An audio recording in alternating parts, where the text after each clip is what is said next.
Hey guys, it's Action Jacqueline, your big bull-headed sister. Thank you for joining me. I'm trying on some earrings before we start today.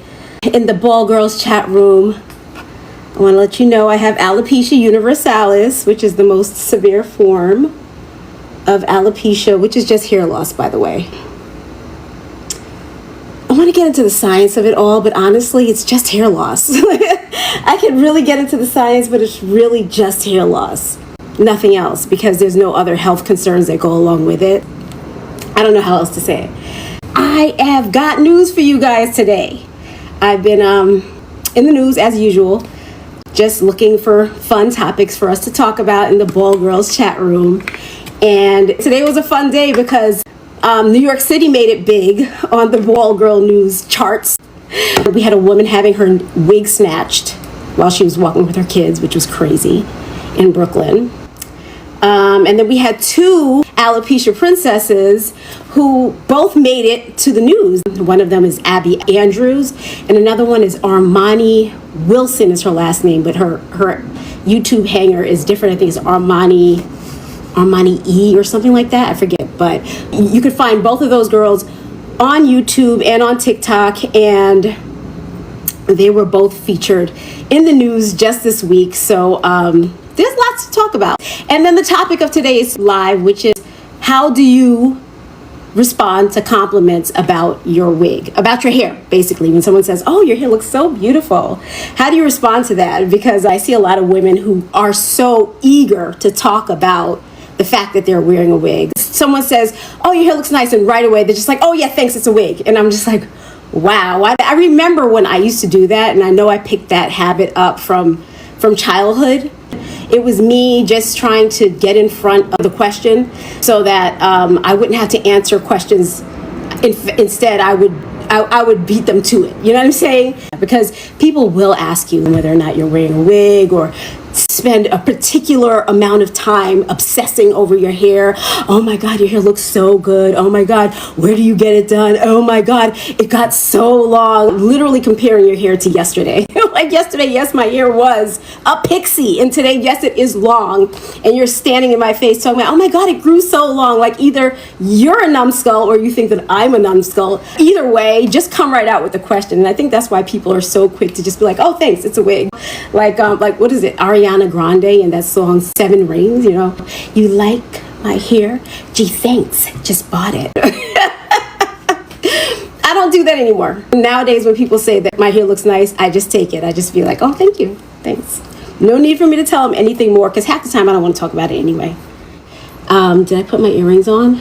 Okay, so yesterday I spent almost 20 minutes just putting together this simple little necklace stack, because jewelry is such a big and important part of a ball girl's aesthetic. Because we don't have our hair, this becomes the hair. This becomes the accessory that would have been the hair. You know what I'm saying? So if you don't get it just right, just like if you had bangs, you have to get those bangs just right, or you have to get those curls just right. Otherwise, the whole look is off. It's so crazy. Not that I'm still not going to put the wig on, because when I go outside, I'm putting the wig back on anyway. But I got to feel pretty in the house. You know what I mean? Just the same. So, so we're going to talk today about those news articles. Oh my God, this is a wig. We'll talk about this wig later, by the way. This is my swim wig. Different conversation, though. I don't want to get into it. For now, I'm just going to wear this. I don't know why I brought that one out here, actually. Anyway, so let's read about this woman whose wig was snatched in Brooklyn. This is the Zara wig by John Renault, by the way. And I have her in color... What is this color? Shaded praline, color shaded praline.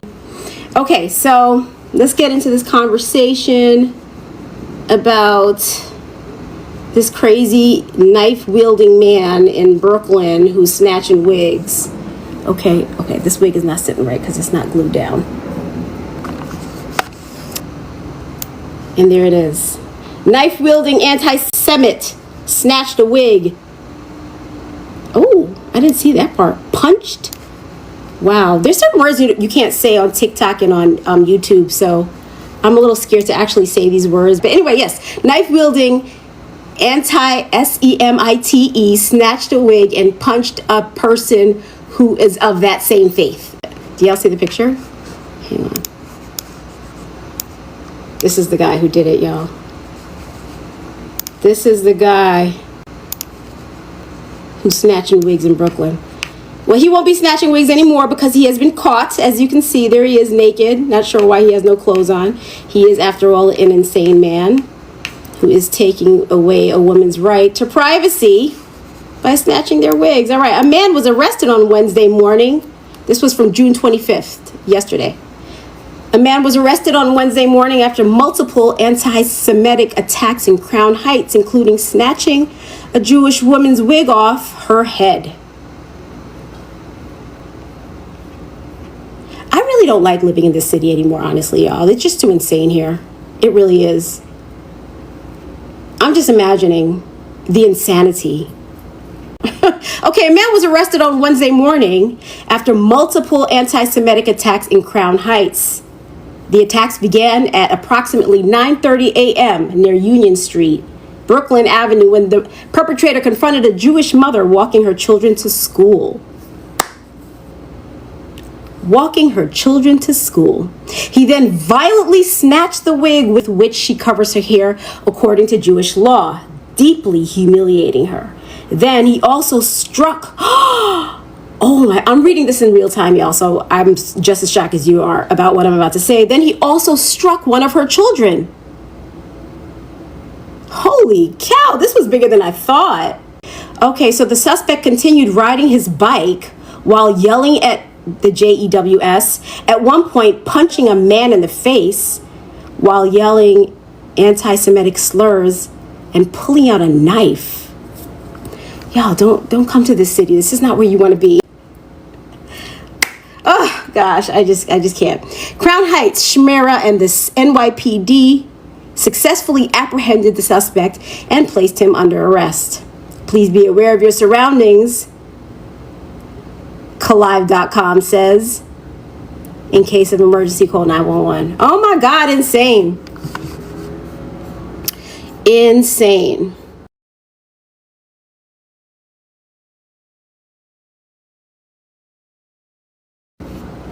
So this was an instant that's different. Like I've had my wig snatched before on a couple of occasions.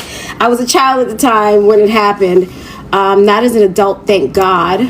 But NR says, it looks nice, thank you. I don't know what it is, but thank you. Appreciate you. So what was I saying? Yeah, I've had my wig snatched before. I know what it's like. I can't say it's the same kind of embarrassment.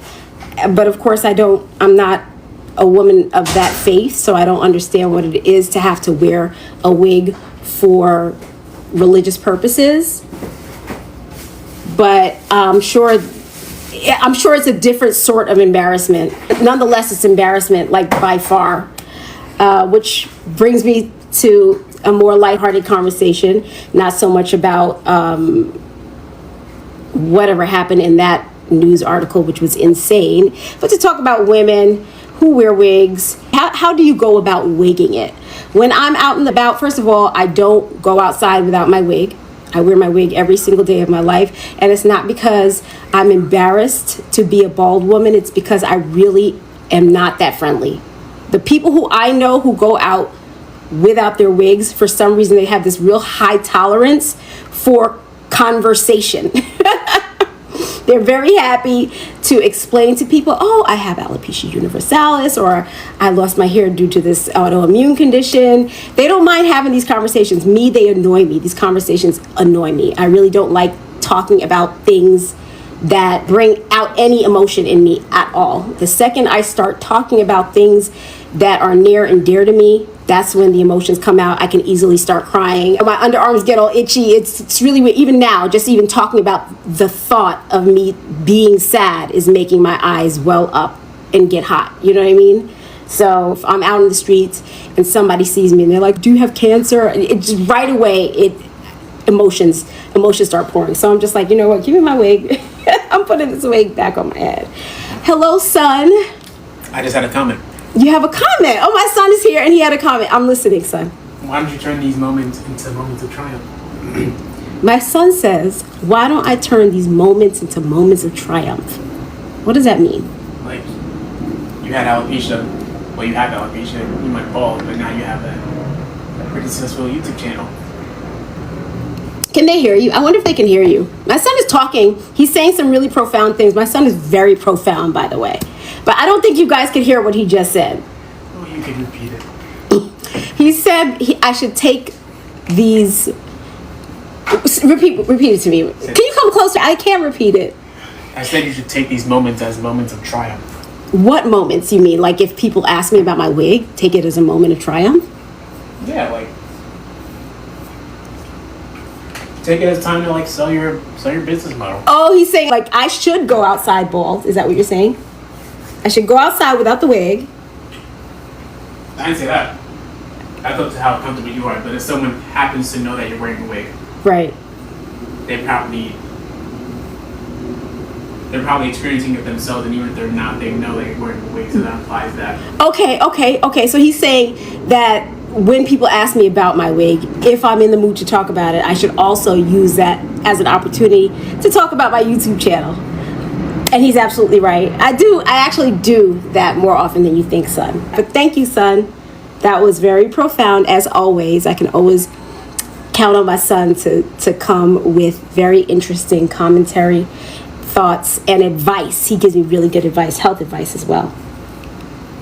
Okay, so as I was saying, I want to read you guys the article that actually spurred this whole conversation. I don't know how I missed this, but I was reading an Ask Eric article. I don't know if you guys heard of this advice columnist named Eric, who has a page in the NJ.com arena. But this person asked Eric a question. Her question was this: Dear Eric, I had cancer a few years ago, and as a result, I lost my hair. It grew back in patches, but I still appeared to be bald. I purchased a wig that was my hair color and my hairstyle. My dilemma is I don't know how to reply to those who compliment my hair, not knowing that it's a wig. If I just say thank you, I feel like I'm lying. If I tell them it's a wig, they usually appear embarrassed and wish they hadn't said anything. Do you have any suggestions? That is what was asked in the Dear Eric column. And this was Eric's response. Dear Dilemma, I have a friend who sometimes wears wigs. On occasion, people with poor impulse control will ask her, is that your real hair? To which she responds, of course, it's my real hair. I bought it. I emphasize with your desire to not mislead, but you don't owe anyone any more commentary on your hairstyle than you feel comfortable with. So in response to compliments, try to practice saying thank you or even yes, I've always liked this style without judging yourself. Remind yourself that if someone is going to feel deceived should they find out the hair they so enjoyed didn't come from your scalp, that's a reflection of their poor character, not yours. Similarly, any embarrassment is theirs to negotiate. So if you want to celebrate the journey you've been on by talking about the wig openly, do that with pride. You never know who you might encourage. How's it going, guys, out on TikTok? How's it going to YouTube? All right, so what I liked about his response is the part where he says, try to practice saying thank you or even yes, I've always liked this style without judging yourself. Without judging yourself. I like that part. Does that resonate with you as much as it resonated with me? Like judging yourself for lying. I don't know why we feel compelled as human beings to tell the truth, because a lot of times it's so much easier to tell the lie, but somehow the truth is just like fighting to get out. I don't know why. Even when we know it's easier to tell the truth, that the truth could hurt us, that people can judge us, somehow we have this desire to always tell the truth. And I know it's physiological because in the same vein, like when people take polygraph tests, right? The polygraph doesn't determine whether or not you're lying. The polygraph measures your body's physiological response to the lie that you're telling. So if you're telling a lie, it actually hurts. And I think that's what it is. It hurts because somehow deep down inside, you know that if you stand in front of a person long enough, they're going to know that what you just told them was a lie. They're going to find out that you were lying. And the embarrassment of being caught in a lie might be worse than the embarrassment of wearing the wig and having alopecia. Does anybody else agree with that?